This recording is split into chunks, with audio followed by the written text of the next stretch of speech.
খারাপ ব্যবহার কখনো উত্তম অ্যাডমিনিস্ট্রেশন হয় না। আবু তাহা মোহাম্মদ আদনান ভাই, ভালোবাসা দিয়ে বিশ্ব জয় করা যায়, জুলুম করে নিজের বউয়ের মনও পাওয়া যায় না। আমার নবীজি ছিলেন মদিনার প্রেসিডেন্ট 10 বছর। আমার রাসূল কি মানুষের সাথে খারাপ ব্যবহার করছে? ওনার অ্যাডমিনিস্ট্রেশন কি লুজ ছিল, খারাপ ছিল? বরং সাহাবী বলেছেন, মা রাআইতু আহাদান আকসারা তাবাসসুমান মিন রাসূলিল্লাহি সাল্লাল্লাহু আলাইহি ওয়াসাল্লাম। সাহাবী বলছেন, রাসূলের সাহাবী, আমি প্রিয় নবীকে এত বেশি মুস্কি হাসি দিতে দেখতাম, নবীজির মতো এত মুস্কি হাসি দিতে কাউকে দেখি নাই। মা আয়েশা সিদ্দিকা রাদিয়াল্লাহু তাআলা আনহা বলেছেন, আমার রাসূল কোনদিন কোন মানুষের গায়ে হাত দেন নাই, মা কাউকে মারেন নাই। নবীজির 10 বছরের খাদেম আনাস বিন মালিক রাদিয়াল্লাহু তাআলা আনহু বলছেন, খাদেমতুন নবিয়্য সাল্লাল্লাহু আলাইহি ওয়াসাল্লাম 10 সিনিন ফামা ক্বালা লি উফ ওয়ালা লিমা সানাতা ওয়ালা আল্লাহ সানাতা। আমি নবীজির 10 বছরের খাদেম ছিলাম। আমি প্রিয় নবীকে 10 বছরে কোনোদিন আমাকে কেন করো নাই, কেন করেছ, এই প্রশ্নটাও করতেন না, করেন নাই। কত কাজ করতে বলছে আমি ভুলে গেছি, করি নাই। কত কাজ করতে মানা করছে, কিন্তু আমি করে ফেলছি, ছোট্ট ছিলাম, আমি বাচ্চা ছিলাম। কিন্তু আমার রাসূল কেন করেছ এই কথাটাও কোনোদিন বলে নাই। ব্যবহার হবে ভালো, সন্তানদের সাথে মিশবেন, তাদের উত্তম অভিভাবক, উত্তম বাবা, উত্তম বন্ধু হবেন। নিজের স্ত্রীকে ভালোবাসবেন, তাদের সাথে অত্যন্ত উত্তম আচরণ করবেন। ওয়াশিরুহুন্না বিল মারুফ, আল্লাহ কোরআনে বলে স্ত্রীদের সাথে সর্বোত্তম ভাবে এক ঘরে বসবাস করো। মা আয়েশা সিদ্দিকা বলেছেন, আমার রাসূল আমাকে এত ভালোবাসতেন, আচ্ছা স্ত্রীদেরকে এত ভালোবাসতেন, আমি গ্লাসের যে জায়গায় ঠোঁট লাগাইয়া পানি পান করতাম, গ্লাসটা রাখলে রাসূল ঠিক সেই জায়গায় আবার ঠোঁট লাগাইয়া পানি পান করতেন। আমার রাসূল আমাকে, আমাদেরকে এত ভালোবাসতেন। মাঝে মাঝে আমরা হাড্ডি চিবাইয়া, গরুর গোস্ত, গরুর মাংস, আপনার মুরগির গোস্ত খাচ্ছি, হাড্ডিটা চাবাইয়া রাখলাম, চুষে রাখলাম, কিছু হাড্ডি আছে আমরা শসা দিয়ে রেখে দিই, ঠিক না? কি কথা কয় না কেন ভাইয়েরা? শসা দিয়ে রেখে দেই না? মা আয়েশা বলে, আমি দেখতাম মাঝে মাঝে আমার রাসূল ওই হাড্ডিটা মুখে লাগাইয়া আবার চুষতেন। এই জন্য বাংলাদেশে আরেকটি কথা চালু আছে, বাসর ঘরে বিলাই মারো। এটা কি শুনছিলেন না আপনারা, নাকি অন্য শব্দ? হ্যাঁ, বাসর ঘরে বিলাই মারো। আরে এটা কি জিনিস আবার? এটা হচ্ছে বাসর ঘর থেকে বউয়ের সাথে এমন শক্ত আচরণ করবা, বউ যেন ডরে সোজা হয়ে থাকে। তো এখন বাসর ঘরে কি বউরে মারা যাবে? কি রে, কথা কয় না কেন ভাইয়েরা? বাসর ঘরে নতুন বউরে মাইর দেয়া যাবে? এই জন্য কারে মারতে হবে? বিড়াইলে মারো, বাসর ঘরে বিড়াল মারো। এর মানে হলো আগ থেকে একটা বিড়াল ধরে রাখবে, বাসর ঘরে যে খাটে, যে আপনার চকিতে তারা স্বামী স্ত্রী একসাথে থাকবে, ওই সখীর পায়ার সাথে বিড়াল বেঁধে রাখবে। তারপরে বউ যখন, নতুন বউ যখন ঘুর ঢুকবে, নতুন বউর সাথে গল্প হবে, কথা হবে, কিন্তু কোনো এক ফাঁকে ওই বিড়াল যখন মেও মেও করবে, এমন রাগ দেখাইতে হবে, বিড়াল তো অলরেডি বান্দা আছে, এরই কি দৌড়ে ধরা লাগবে? আর কথা কয় না কেন? দৌড়ে ধরা লাগবে, হে তো বান্দা আছে। এবার বিড়াল মেও মেও করিস কেন, রাগ দেখাইয়া বিড়ালরা আছাড় মারবেন। বউ এই দৃশ্য দেখা বুঝবে, বেশি কথা কইলা আমারে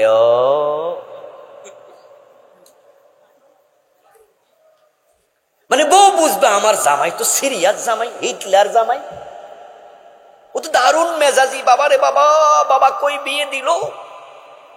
এখন কি বউ বাসর করে কইতে পারবে বিয়া থুক্কু? কিরে ভাই, কথা কয় না কেন? কইতে পারবে যে বিয়া যেটা করছিলাম এটা থুক্কু? ইজাব কবুল তো শেষ, এখন যাইব কই? যাওয়ার যেহেতু জায়গা নাই, বউ সোজা হয়ে থাকবে।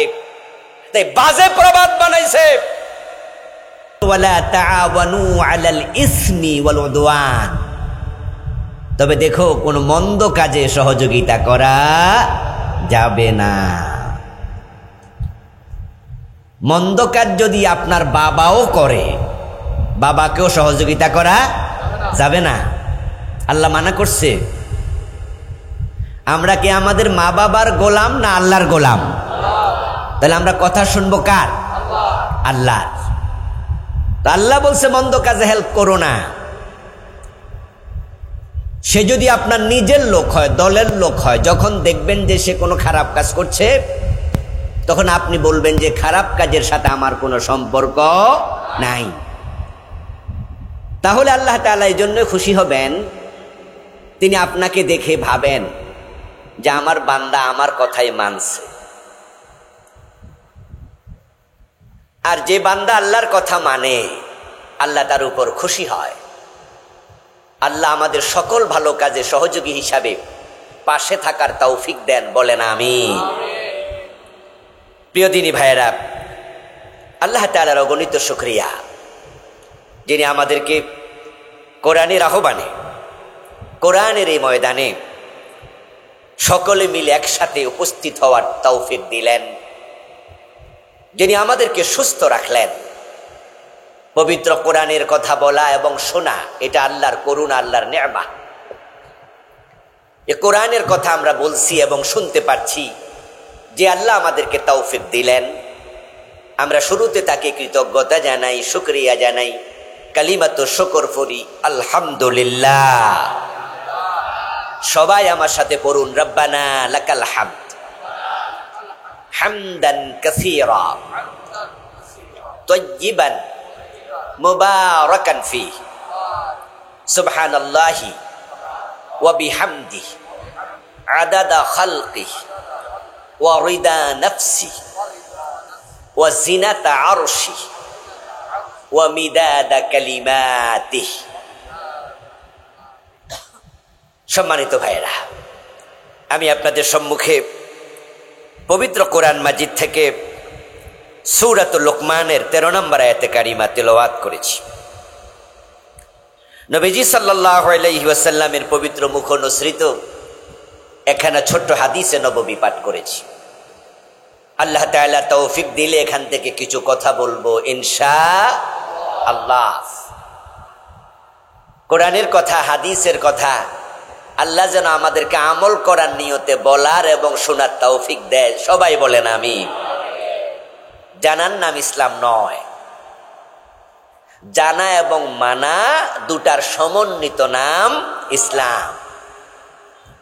জানা যেমন ফরজ, মেনে চলাও কি ফরজ। আমাদের দেশে জানার লোক কম নাই, তবে মানার লোকের বড়ই অভাব। সুদ খাওয়া হারাম, আচ্ছা এটা কয়জন মুসলমান জানে না? এটা সবাই জানে, কিন্তু সবাই কি মানে? মানে না। এই জন্য কোরআনের কথা, হাদিসের কথা আমরা মানার নিয়তে শুনব। আর যারা মানার জন্য নিয়ত করে, নিয়াতুল মুমিন খায়রুম মিন আমালি, মুমিনের নিয়ত আল্লাহর কাছে তার আমলের চেয়েও সেরা। সুবহানাল্লাহ পড়েন। কর্ম থাকে দেহে, কর্ম হয় বিল জাওয়ারিহ, অঙ্গ প্রত্যঙ্গের মাধ্যমে, আর নিয়ত হয় কলবের মাধ্যমে, মনের মাধ্যমে। আমরা কোনো কোনো মানুষকে মাঝে মাঝে বলি, তোমার মনে কি আছে আমি কি বুঝি না, বলি না এরকম? অর্থাৎ তোমার চিন্তা কি এটা আমি বুঝি। মন, কলব, হৃদয়। কাজ হয় অঙ্গ প্রত্যঙ্গ দিয়ে, আমল হয় বিল জাওয়ারিহ, কিন্তু নিয়তটা হয় কলব দ্বারা। এবার বলুন তো, আল্লাহ কি আমলের দিকে আগে তাকায় না অন্তরের দিকে আগে তাকায়? মাশাআল্লাহ। ইন্নাল্লাহা লা ইয়ানজুরু ইলা সুওয়ারিকুম ওয়া আমওয়ালিকুম ওয়ালাকিন ইয়ানজুরু ইলা কুলুবিকুম ওয়া আমালিকুম। নবীজি সাল্লাল্লাহু আলাইহি ওয়াসাল্লাম বলেছেন, নিশ্চয় আল্লাহ তাআলা তোমাদের চেহারার দিকে তাকাবেন না, তাকাবেন না তোমাদের সম্পদের দিকেও। তোমার দাড়ি কত লম্বা, টুপি কত সুন্দর, তুমি কত লাখ টাকা খরচ করে মাদ্রাসা বানাইছো, মসজিদ বানাইছো, কত কোটি টাকা মানুষকে যাকাত দিয়েছো। আল্লাহ সম্পদের দিকেও তাকাবেন না, আল্লাহ তোমার চেহারার দিকেও তাকাবেন না। ওয়ালাকিন ইয়ানজুরু ইলা কুলুবিকুম, বরং তিনি সবার আগে তাকাবেন তোমার মনের দিকে। তোমার নিয়তে কি আছে আল্লাহ সেটা দেখবে। এটা একবার নামায় ফেলেন, মাশাআল্লাহ। নিয়ত যদি ভালো না হয় তাহলে যুদ্ধের মাঠে মারা গেল শাহাদাত নসিব হয় না, নিয়ত খারাপ। এজন্য হাসরের ময়দানে আল্লাহ তাআলা শহীদকেও ডাকবেন। আল্লাহর পথে যুদ্ধ করছে, শহীদ হয়েছে, মানুষ বলছে শহীদ অমক, শহীদ তমক। আল্লাহ তাকে ডেকে কিয়ামতের দিন বলবেন, এ মিয়া, আমি তোমাকে এই দিয়েছি, ও দিয়েছি, হায়াত দিয়েছি, জীবন দিয়েছি, তোমাকে আমি বারাকা দিয়েছি, খাবার দিয়েছি, অক্সিজেন, নাইট্রোজেন, কার্বন ডাইঅক্সাইড দিয়েছি, এসব যে নিয়ামত তুমি পাইলা, এর বিনিময়ে তুমি আমারে কি দিছো? তখন শহীদ বলবে, আল্লাহ আমি তো তোমার জন্য জীবনটাই দিয়ে দিছি। আল্লাহ তাআলা তাকে বলবেন, মিয়া চালাকি করো না, তুমি আমার পথে মরছো এই কথা সত্য, কিন্তু তোমার অন্তরে ছিল আমার পথে মরলে মানুষ তোমারে বাহাদুর বলবে, বীর বলবে, শহীদ বলবে। তাহলে মানুষের কাছে তোমার সম্মান বৃদ্ধি হবে, ওই নিয়তে মরছ, আমি আল্লাহর জন্য মরো নাই। সুতরাং তুমি যুদ্ধের মাঠে মরছ, কিন্তু শাহাদাত তোমার কপালে নাই।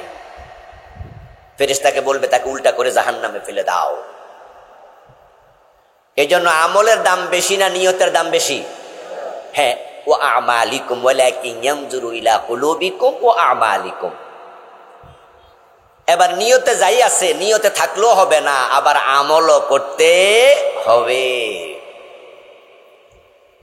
আজকের মাহফিলে আমার আলোচনা শোনার পরে কোন একজন ভাই নামাজে ফাঁকিবাজি করতেন, তিনি সিদ্ধান্ত নিলেন যে আজ থেকে আমি আর 5 ওয়াক্ত নামাজ তরক করব না, 5 ওয়াক্তই পড়ব। নিয়তটা খুব সুন্দর, কিন্তু ফজরের টাইমে ঘুম থেকে ওঠে নাই, ফজরের নামাজের সওয়াব হয়েছে তো? তাহলে শুধু নিয়ত হইল, কাম হইব না। এই জন্য আল্লাহ তাআলা নিয়তের দিকে তাকাবেন শুরুতে, তারপর আবার আমলের দিকেও তাকাবে। এই জন্য নিয়ত লাগবে, আমলও লাগবে। আমরা আজকে যে কথাগুলো শুনবো, আমল করার নিয়তে শুনবো। আল্লাহ তুমি তৌফিক দাও সকলকে। আবারও বলেন আমিন। আল্লাযীনা জাহাদু ফীনা লানাহদিয়ান্নাহুম সুবুলানা। আল্লাহ তাআলা কোরআন মাজিদের আরেক আয়াতে বলেন, আমার পথে চলার জন্য যে সংকল্পবদ্ধ হয়, যে প্রচেষ্টা শুরু করে, যে আমি আল্লাহকে বুঝাইয়া দে, আল্লাহ আমি তোমার পথে চলতে চাই, দেখো না আমার নিয়তটা কত ভালো, এবং তোমার পথে চলার জন্য আমি আল্লাহ চেষ্টাও করে যাচ্ছি, আমি কর্মেও আছি, আমি নিয়তেও আছি। আল্লাহ বলেন, আমি যখন দেখব কোনো মানুষ তার চিন্তা এবং কর্ম দিয়ে আমার পথে চলতে চায়, লানাহদিয়ান্নাহুম সুবুলানা, আমি আল্লাহ ওয়াদা করছি আমি তাকে আমার দিকে পথ দেখাই। আমি আল্লাহ নিশ্চয় তাকে আমার পথে চলতে সাহায্য করব। তাহলে আমরা নিয়তটা এবং নিয়তটা ঠিক কইরা আমলের নিয়তে শুনবো তো ইনশাআল্লাহ। ইনশাআল্লাহ শুরু করি এবার। সূরা লোকমান আয়াত নাম্বার 13। লোকমান হচ্ছে একজন ব্যক্তির নাম, যিনি ছিলেন বানি ইসরাইলের লোক, হযরত দাউদ আলাইহিস সালামের জমানার লোক। সুলাইমান নবীর বাবা হযরত দাউদ আলাইহিস সালাম। নবীজি সাল্লাল্লাহু আলাইহি ওয়াসাল্লামের আগমনের অনেক বছর আগে উনার জন্ম। কিন্তু লোকটা এত দামি, এত সম্মানী, উনার নামে আল্লাহ কোরআনে একটা সূরার নাম রাখছে। সুবহানাল্লাহ। হযরত লোকমান আলাইহিস সালাম আল্লাহ তাআলার কাছে এমন ভাবে তিনি মকবুল হলেন, কবুলিয়ত পেলেন, উনার নামে তামাম দুনিয়ায় মানুষ নাম রেখে সম্মান বোধ করে। এবং যখন লোকমান নামে আমরা কাউকে শুনি, কাউকে দেখি, তখন লোকমানের নাম আমাদের স্মরণ হয়ে যায়। লোকমান আলাইহিস সালাম আল্লাহর কাছে খুব মকবুল বান্দা, প্রিয় বান্দা। এতটাই প্রিয় যে উনার নামে কোরআনের সূরা, এবং এই সূরা মানুষ কিয়ামত পর্যন্ত তেলাওয়াত করবে, ঠিক না? বারবার বলবে লোকমান লোকমান লোকমান। কোরআন যখন পড়বে এখানে 4টে অক্ষর আছে, লাম, কাফ, মিম, আলিফ, নুন, 5টা অক্ষর লোকমান। লোকমান শব্দটা যদি কোরআন থেকে একবার পড়ে, এত বরকতপূর্ণ নাম, সাথে সাথে আমল নামায় 50টা নেকি লিখে দেয়া হয়। কোরআনের প্রতি অক্ষর পড়লে কত নেকি হয়? 10। তো 5টা কয় নেকি? 50। মান ক্বারা মিন কিতাবিল্লাহি হারফান ফালাহু 10 হাসানাত। 10 নেকি। কি নাম পড়লে 50 নেকি। অথচ লোকমান আলাইহিস সালাম তিনি ছিলেন একবারে কালো মানুষ, এত কালো, আফ্রিকার নিগ্রু যত কালো, উনিও ছিলেন একবারে নিকষ হাবশার মানুষ, কালো মানুষ। শুধু কালো নয়, এই দামি লোকমান সামাজিকভাবে ওনার কোনো স্ট্যাটাস ছিল না, সামাজিক মর্যাদা ছিল না, কারণ তিনি ছিলেন একজন দাস, গোলাম। এখন তো দাসত্ব প্রথা নাই, একসময় কিন্তু মানুষ বাজারে বেচা কেনা হতো গরু ছাগলের মতো। সম্ভবত আমেরিকার প্রেসিডেন্ট আব্রাহাম লিঙ্কন জাতিসংঘের মাধ্যমে দাসত্ব প্রথাকে তিনি মূলোৎপাটন করেন।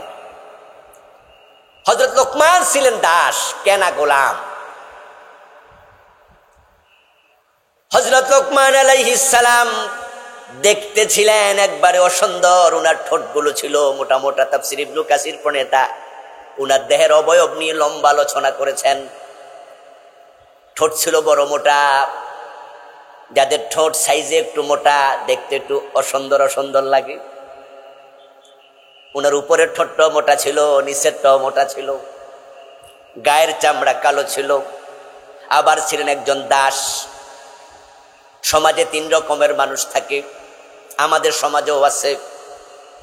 এক ধরনের মানুষ হচ্ছে একবারে আপার ক্লাসের মানুষ, হাই সোসাইটি, যাদেরকে আমরা বলি সমাজে তারা এলিট শ্রেণী, উচ্চবিত্ত। তারা ফাজারো জিপে চলে, ল্যান্ড ক্রুজারে চলে, তাদের পার্সোনাল বিমান থাকে, তাদের হেলিকপ্টারও থাকে। এই জাতীয় মানুষ হলো সমাজের আপার ক্লাস, এলিট সোসাইটির মানুষ।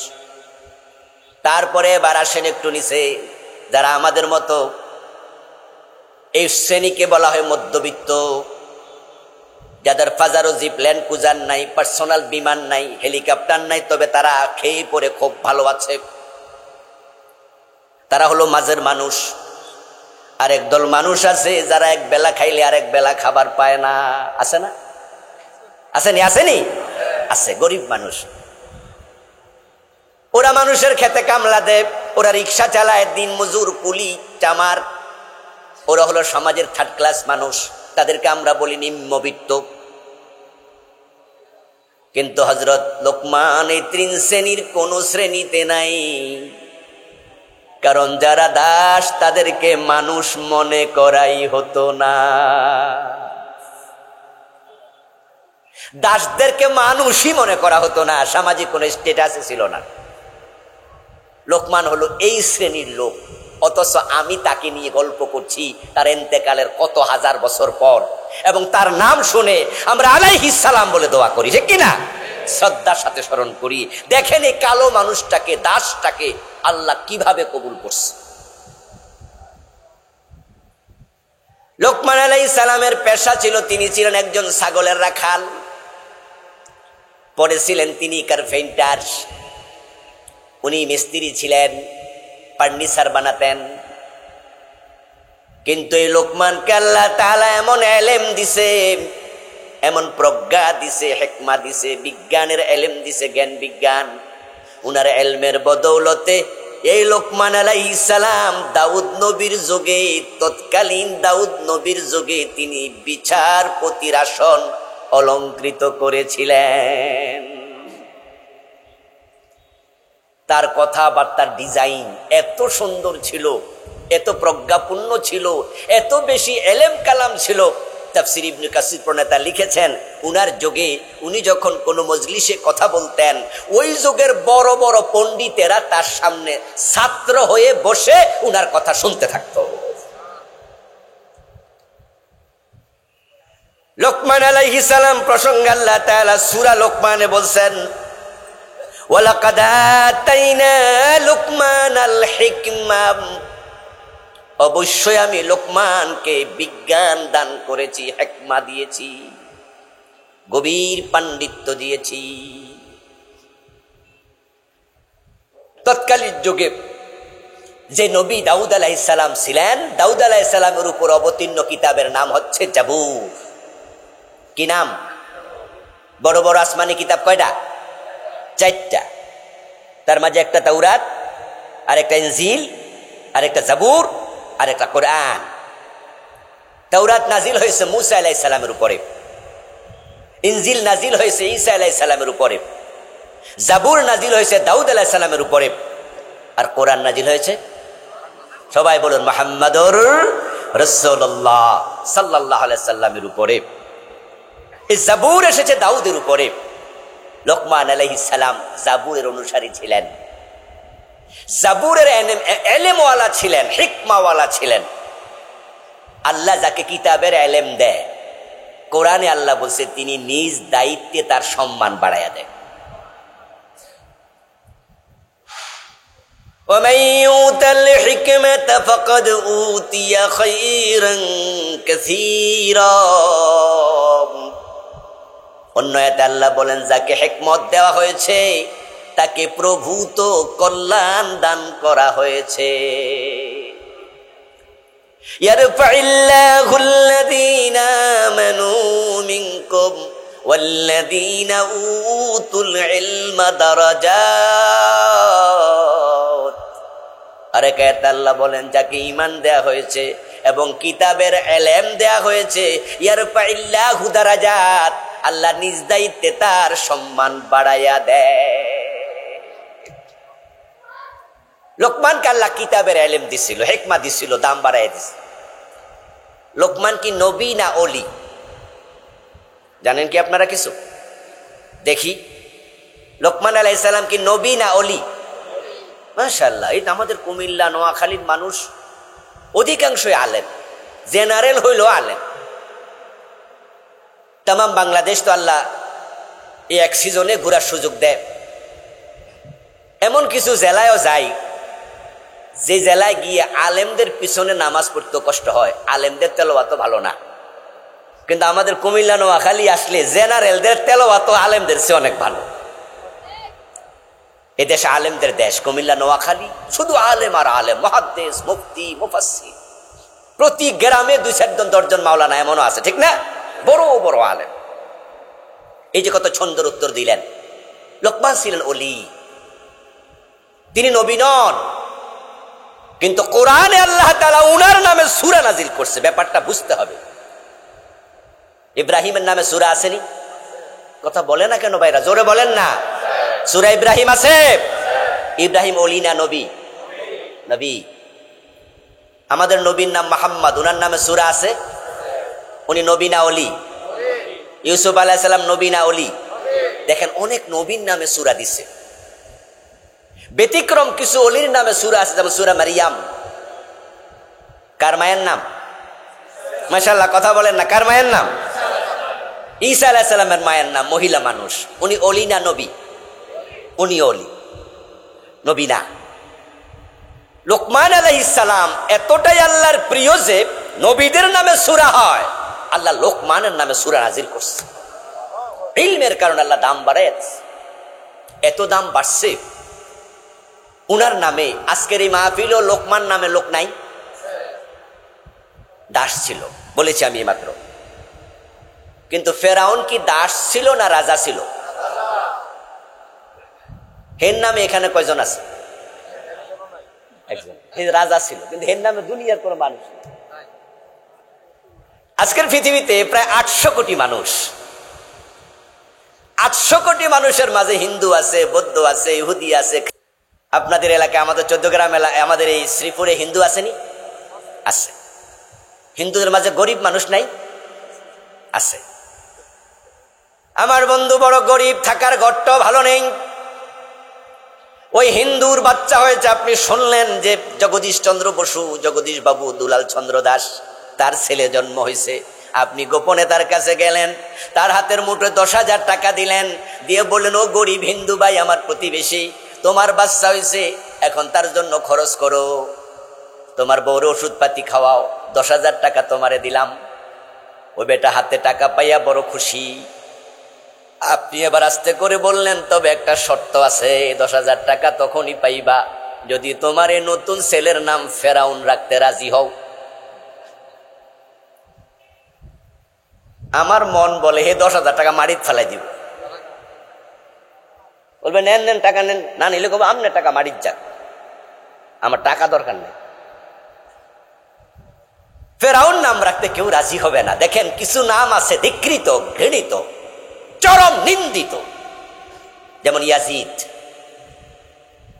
ইয়াজিদ নামে বড় বড় তাবি আছে, ইয়াজিদ নামে বড় বড় আলেম পৃথিবীতে ছিল, কিন্তু ইমাম হুসাইনকে হত্যা করার পর ইয়াজিদ এই শব্দটা এখন গালি হয়ে গেছে, ঘৃণিত হয়ে গেছে। কেউ কাউকে ইয়াজিদ বললে সে খেপে যায়, রাগ করে, ঠিক কিনা? যদি কেউ আপনাকে বলে ইয়াজিদ, আপনি বলবেন তুমি ইয়াজিদ, মানে এই শব্দ কেউ নিব না। ফুটবলের মতো ভাইলে লাথি মারব।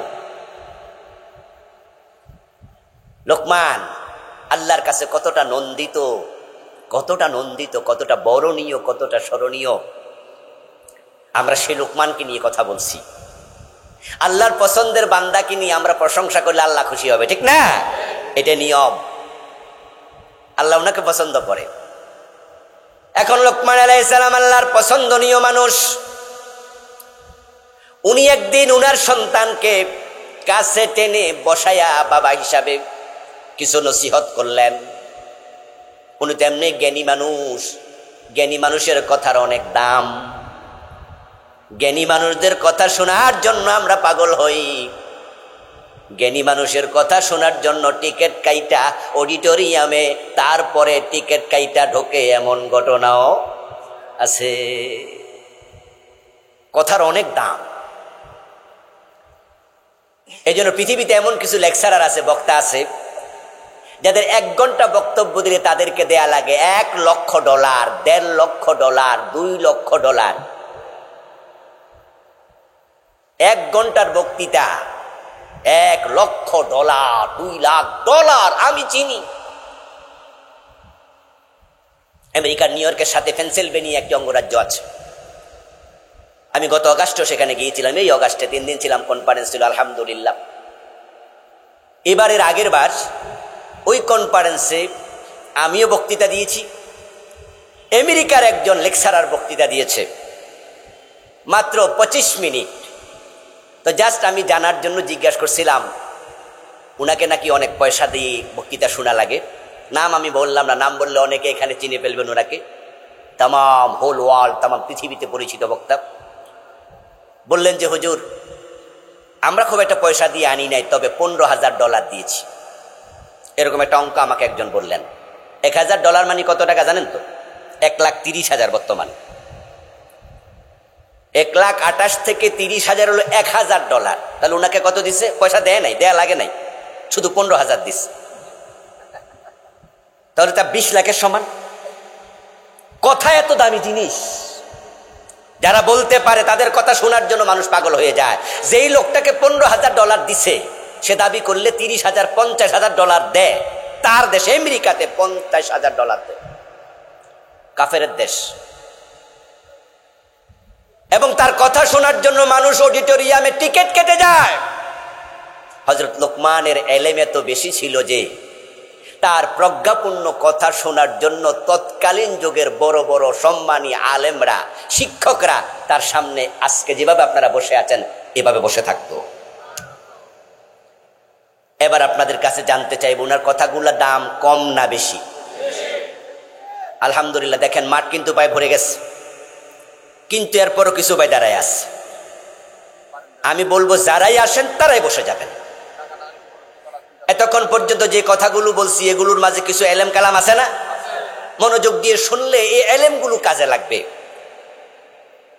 আপনাদের এখানে অনেক ভাইয়েরা আছেন, তাফসীর ইবনে কাসির থেকে বাইজাবি থেকে, কাশাফ থেকে, খাজেন থেকে আমরা পড়ে 10-15-12টা তাফসীর, তারপর এসে 1 ঘন্টা ওয়াজ করি। হয়তো আপনি জীবনও তাফসীর ইবনে কাসির আরবিটা পড়ার সুযোগ আল্লাহ আপনাকে আর দেবে না। আপনি তো জেনারেল শিক্ষিত, আপনি হয়তো এখানে ডাক্তার, ইঞ্জিনিয়ার। কিরে ভাই, বাতাস তো লাগতেছে না, আরো আগাই দেন না, গরম তো ভাই, ডিস্টার্ব করেন না ভাই। হ্যাঁ, মাইকে মনে একটু ডিস্টার্ব করে নাকি? না, ঠিক আছে, তাহলে বাতাস কমায়েন না।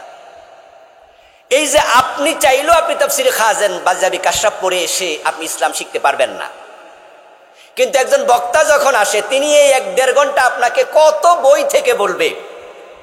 এখন উনার এই বইগুলো যে শিখছে, পড়ছে, উনার কথারে দাম দিয়া একটু মনোযোগ দিয়ে শোনাটা দরকার আছে কিনা।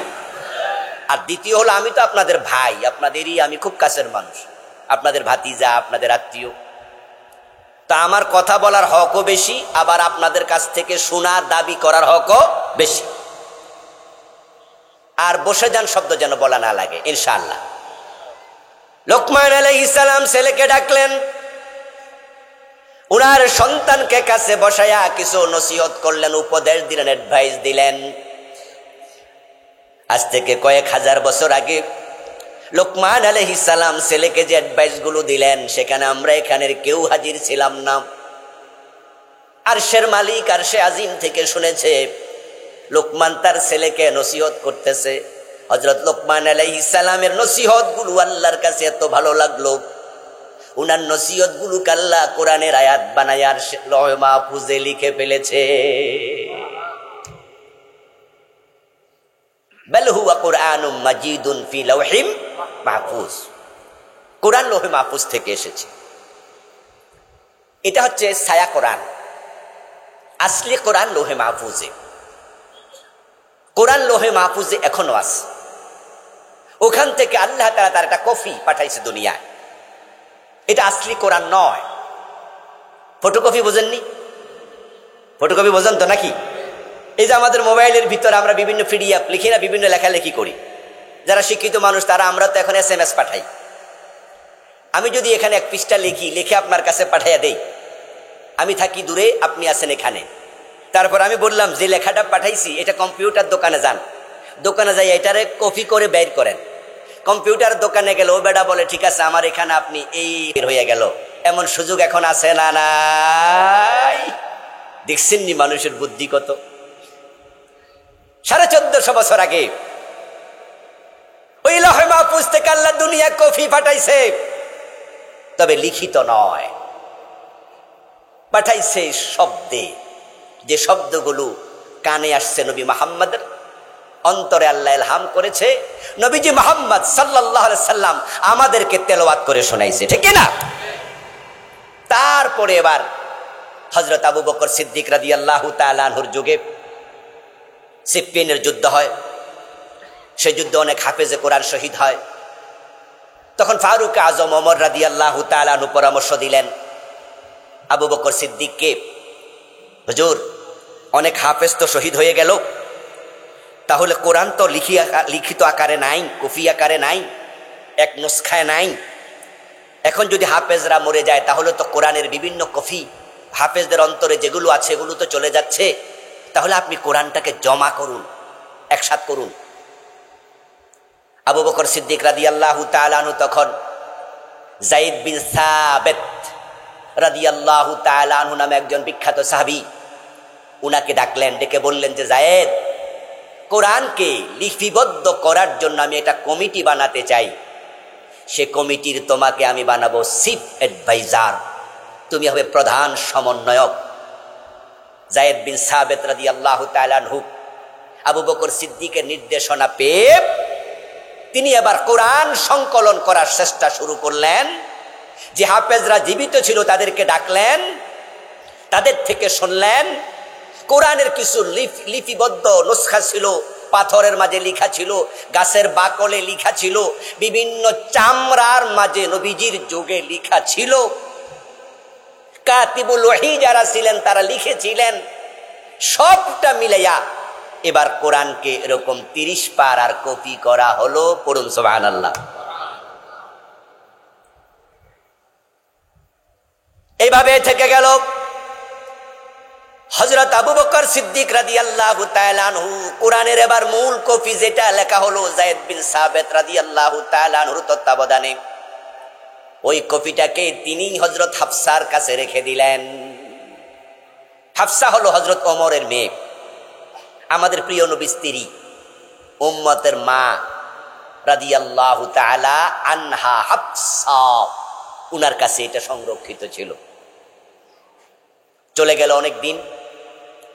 তারপর ওসমান যখন ক্ষমতায় আসেন, ওসমান রাদিয়াল্লাহু তাআলা আনহু আসার পর তিনি আবার এটাকে কপি করে করে করে করে তামাম পৃথিবীর বিভিন্ন দেশে, ইসলাম তখন চলে গেছে ইটালির রাজধানী রোম পর্যন্ত, ইসলাম চলে গিয়েছে পারস্যের সে ইরানের পারস্য পর্যন্ত, বাহরাইন সহ অর্ধ পৃথিবী। ওসমান তামাম পৃথিবীর অর্ধেকটায় কোরআনের কপি পাঠালেন। এখন এই কপি আমাদের কাছে আছে, কিন্তু মূল কোরআন কোথায়? লৌহে মাহফুজ। মূল কোরআন কোথায়? লৌহে মাহফুজে।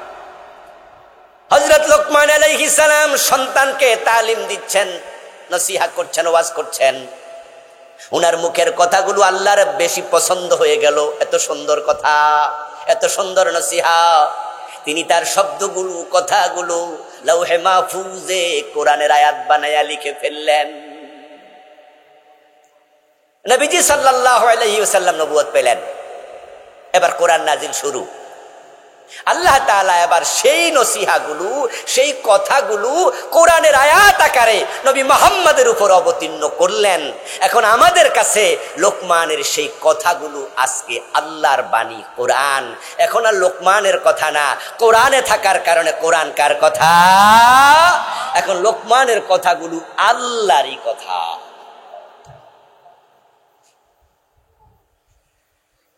লোকমান আলাইহিস সালামের নসিহাগুলো আল্লাহর কাছে এত ভালো লাগছে যে আল্লাহ এগুলো কোরআনের আয়াত বানায়া নাজিল করলেন। আমি আপনাদের সামনে ওনার নসিহা থেকে মাত্র একটা নসিহা তেলাওয়াত করেছি। মূলত এখানে তিনি নসিহত করেছেন 10টারও বেশি। সন্তানকে উপদেশ দিয়েছেন অনেকগুলো। এখানে আমাদের জন্য একটি শিক্ষা, সেটা হচ্ছে বাবা হিসাবে সন্তানদেরকে মাঝে মাঝে নসিহত করা উচিত। আজকে সন্তানদের সাথে বাবাদের সম্পর্ক কমে যাচ্ছে, বিশেষ করে মোবাইল আসার পরে আমাদের সামাজিক সম্পর্ক আগের চেয়ে একটু কমে গেছে। এখন আমরা সবাই মোবাইল মুখী। অফিস থেকে ফিরে স্বামী গায়ের শার্টটা খুলে মোবাইলটা হাতে নিয়ে শুয়ে শুয়ে টিপাটিপি শুরু।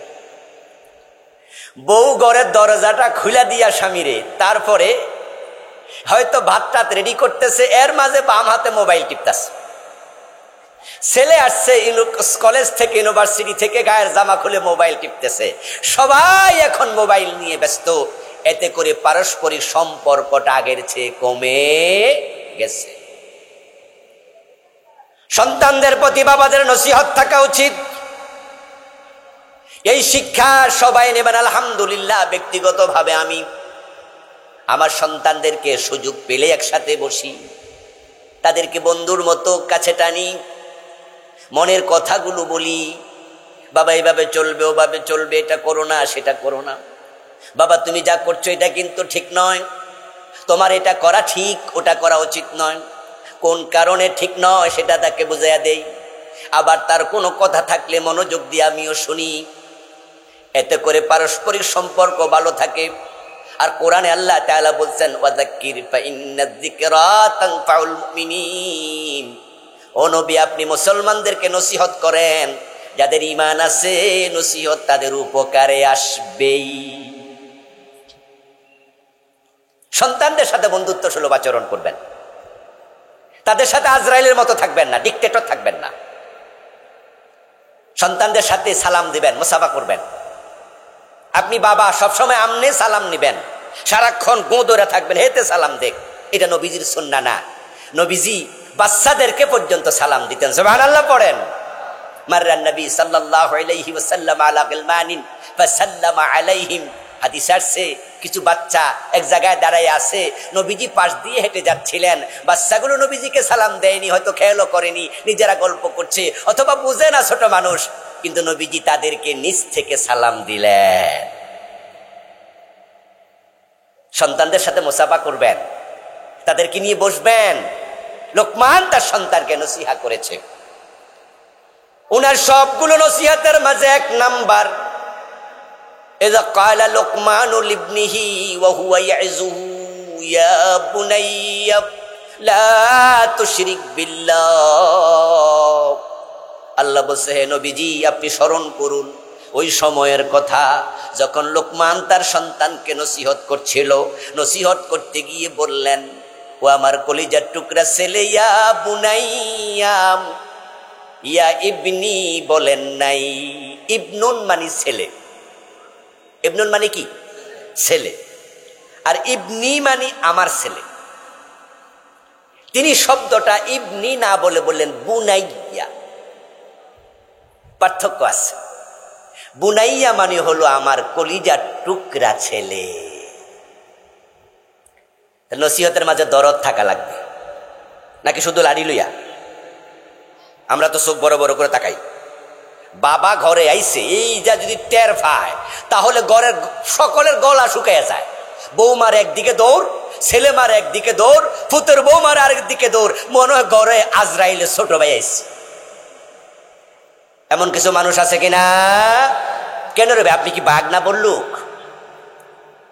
যাদের ব্যবহার ভালো নয়, যারা মহাব্বত করতে জানে না, ভালোবাসতে জানে না, তারা নিজেরাও ভালোবাসা পায় না।